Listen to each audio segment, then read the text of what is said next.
আজকে মকর সংক্রান্তির মেনু হচ্ছে আলু ভাজা, পোস্ত, বেগুনের কি হবে,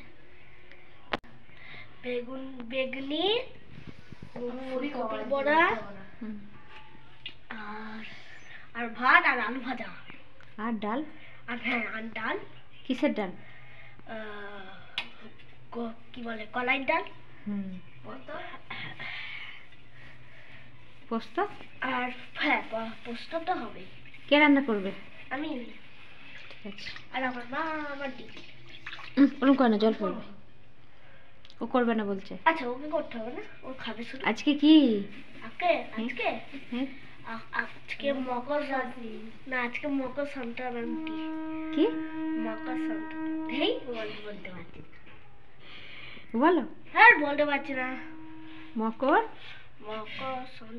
কি সংক্রান্তি? হ্যাঁ মকর সংক্রান্তি। হ্যাঁ মকর রাশি। আর কি ওদের মটরশুঁটি গুলো খাওয়া হয়ে গেছে? না না খেয়ে না,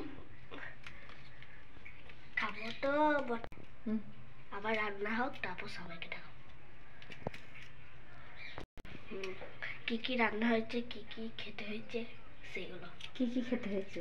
অনেক রকম।